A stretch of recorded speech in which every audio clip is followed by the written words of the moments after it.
Now, obviously the big talk is the Super Bowl, but also the draft.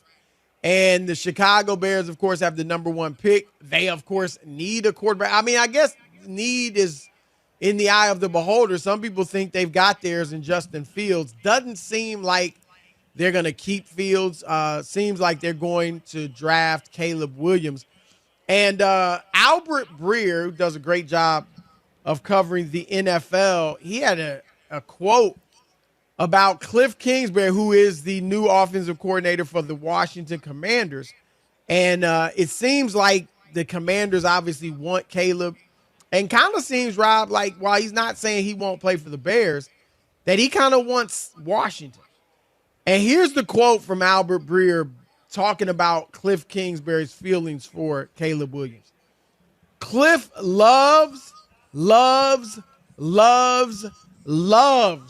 Caleb Williams.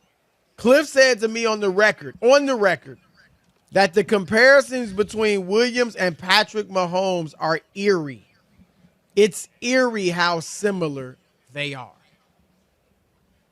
What do you think about that, Rob? I think it's overstated, and, I just can't get over.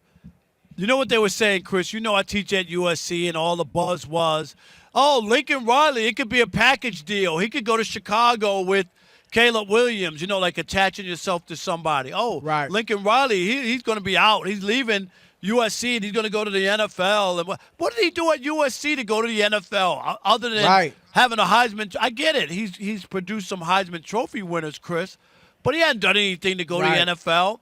And the same thing, Cliff Kingsbury. If that was the case, how come Patrick Mahomes wasn't drafted with the first overall pick? Mahomes certainly wasn't as touted out of college. No, that's what I mean. Caleb. To say that it's scary that they're the same. After the fact, Chris, we could sit back and go, oh, my God, how did 9 teams pass over Patrick Mahomes? But at the time, there was no question that he should be the first overall pick coming from Texas Tech, right? No, I hear you. I mean, there's so many layers to this, Rob. First of all, Cliff Kingsbury, and I think he can be a good OC. He wasn't much of a head coach in Arizona, but I think he's a good offensive mind, and, we'll see what he does as the OC with the Commanders. But here's the thing, Rob. He had a relationship with Kyler Murray. Yes. Remember that? And they went way back, and obviously that went south. And the NFL is a different ball game. And so Caleb shouldn't just be about tying himself to Cliff Kingsbury. So there's that. I'm with you 100%. Right? Please do not elevate Cliff Kingsbury. No. For what purpose? For what? Right. What does Caleb Williams have to do that for?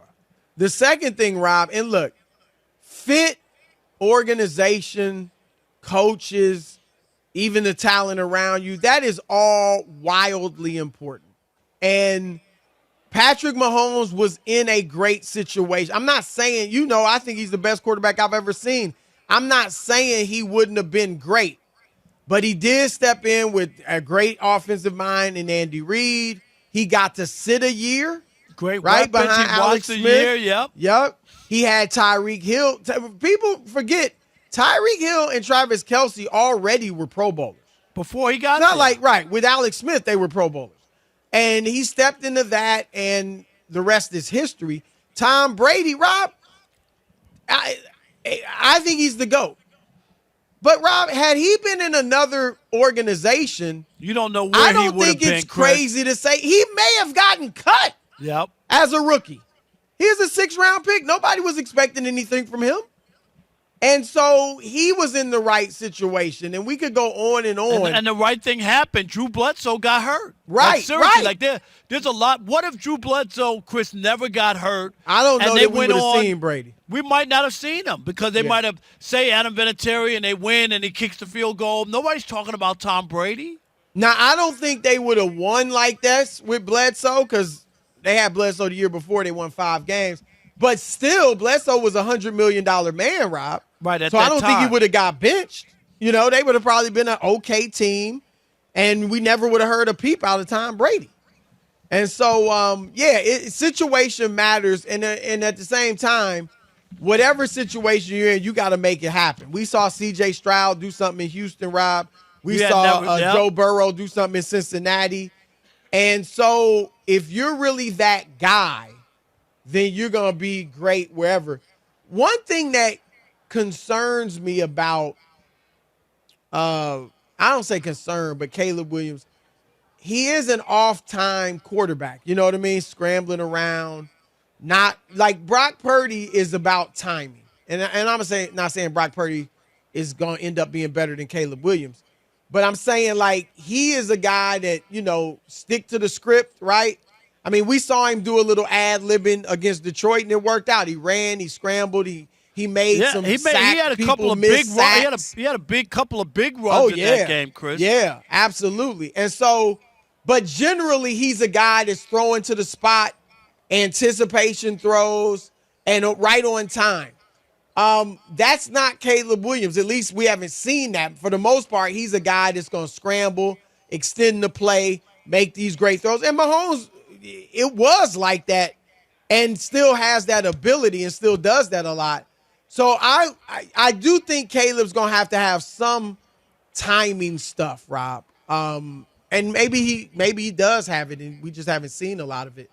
But you and I talk about it. As much as I like him, and I do think he's got to be the number one pick, there's no sure thing at quarterback, Rob. No, we've seen way too many guys who were Lawrence with Jacksonville. Everybody told us what, Chris? He may yet be a star, but he certainly hasn't taken the league by storm like people think. But what they were talking about is all I'm saying. Like, they're supposed to be the next thing since Peyton Manning and Andrew Luck. And he hasn't been that yet. Let's just be honest, right? He has not been that. No doubt. And he's had some moments and had some good play and all that, and nobody's saying he's a bum. And like you say, that he can't bounce back, because last year was a step back. It just was. No, he didn't capitalize on that playoff win. Yeah. He did not take the next step. We thought that they would take the next step after last year. And that's the point. Every year. Remember, they were down 27-0. Right. And a great comeback in the second half. But every year, Rob, there's 4 or 5 quarterbacks that everybody thinks are going to turn franchises around. And, again, I like Caleb. I would take him if I'm Chicago. But you just don't know. I do think processing, decision-making, quick release, a lot of those things are what's important for NFL quarterbacks. And, sometimes that's why, Rob, a lot of these quarterbacks that are great in the NFL didn't light the world on fire in college.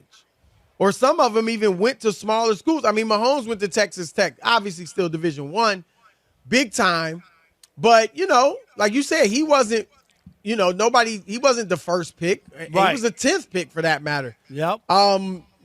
So Jordan Love was from what? Was it North Dakota State or Utah State? One of those. Trey Lance. Now, we don't know what Trey Lance is, but still.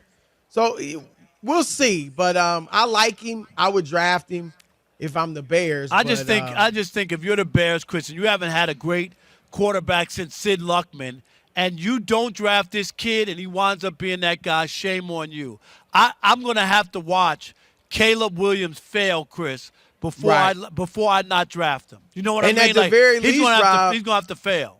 Yep, and you get to reset the financial clock too. Right. Because it's about time to pay Justin, like in a year or two. So you don't have to worry about that with Caleb. Jordan Love, by the way, Rob, Utah State.